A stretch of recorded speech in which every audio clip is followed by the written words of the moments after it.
What's good, everybody? It's your boy, O'Shea Duke Jackson, back at it again with another episode of the Celebrity Junk. Summer Walker is currently pregnant, I believe, either in the second or third trimester. She is far along, and she's looking for an assistant. Now, obviously, most people would be smart enough to understand that when you're pregnant and you're a woman, you have a hard time lifting things.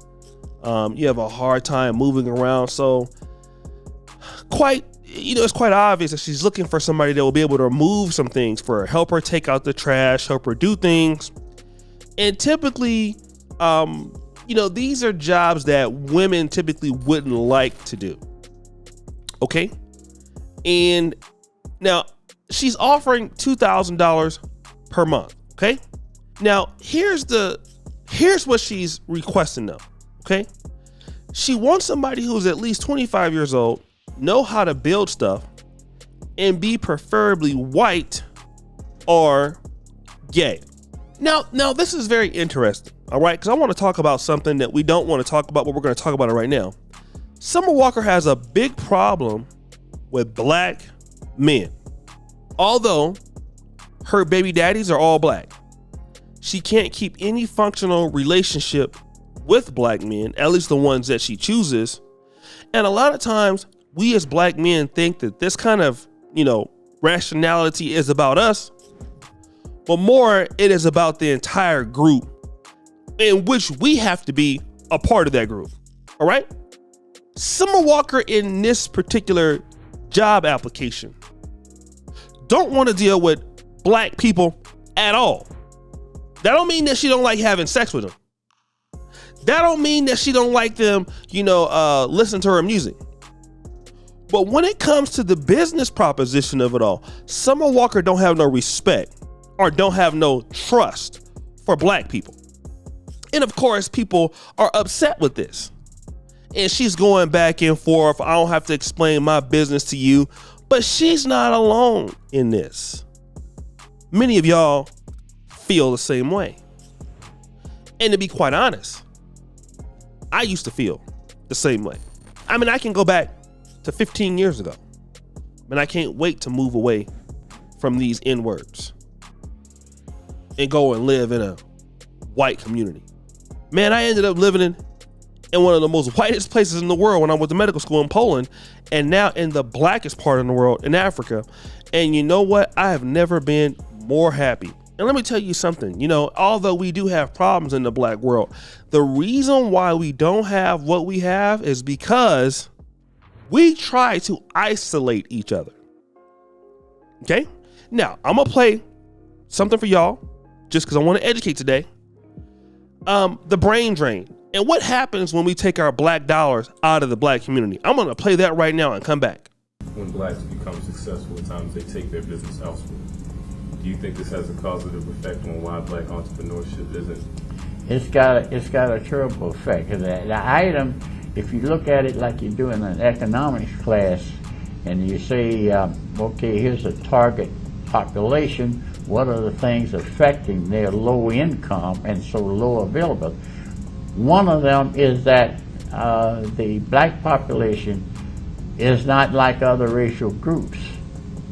The money comes in through, say, wages, and then immediately goes out of the community to buy shoes, this, that, and the other thing. Now, that is not singly the only thing, because money, when it circulates, has a multiplier effect.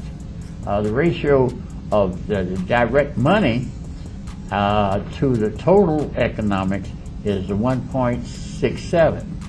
What that means is that if we got a $3 billion economy, that with the multiplier effect, we would have a $5 billion economy. And so therefore, that's a drain on the urban area. The second drain is in housing. If the renters, there are more renters in the black population, than there are in any other population. Less than 47% own their homes.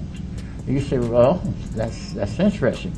But what it says is that there are hundreds of thousands of checks written every month, and they're not written to the community, because the people who own those houses that you're in apartment buildings and the rest of them, they're taking all those funds. So there's a loss of funds for development within the community.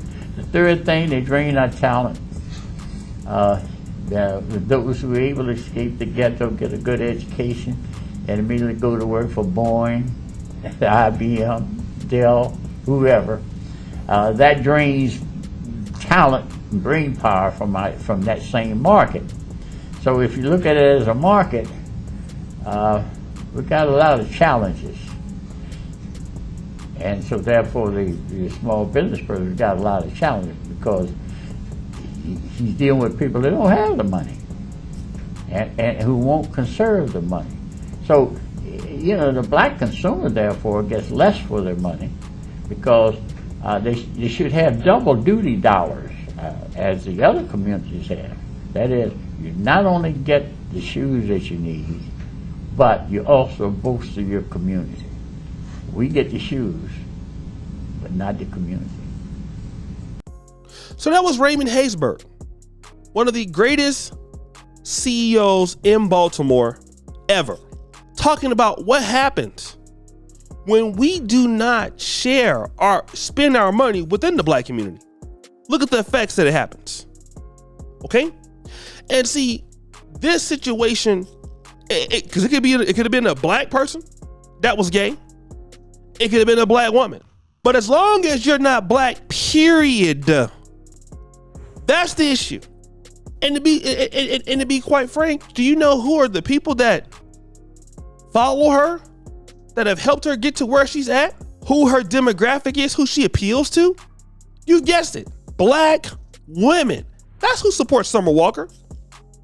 Because to be honest, what other group is going to support you when you have two babies by two different men for the most part? Who does that relate to? That's a cultural experience that many young black women have faced. So so her music resonates with them. But you know what? Those are the same people who helped you get somewhere. And now all of a sudden, when it comes to hiring them, you can't hire them. Let's go to the white person or whoever else person, but they just can't be black. Then a lot of y'all wonder why we don't have anything. Because I'm gonna tell you like this, a lot of black people, we tend to get on from our community and then we wanna act like we didn't. I'm looking at you, Shannon Sharp, who went to HBCU at Savannah State, and then no other white school would have gave you the opportunity. You couldn't go, but now you kiss them butt all the time. It's no different than what we're seeing here. Too often in black America, do people give us the opportunity to have what we have, only for us to come back and say, we don't want to work with the people that gave us what we got. As if all black people are bad. As if all black men or all black women are bad. But that's the mindset we got. It needs to be the same ladies out there. If a black man go deal with a white woman, they'll be upset. Let London on the track go have a white mama, or she light skin, that's all she want. And then here you go. I want somebody white or gay. And that's exactly why we are where we are. We literally hate our people. We literally don't want to have power in the community. We want to act like we do and be fraudulent, but we don't. Everything that we have as blacks, we want to give it to somebody else and then complain about the fact that we gave it to somebody else. And then crap on the people who helped us get there. But guys, what do you think? It's your boy, O'Shea Duke Jackson, back at it again with another episode of The Celebrity Junk. Appreciate you for all that you do. Subscribe, hit the bell. We're out.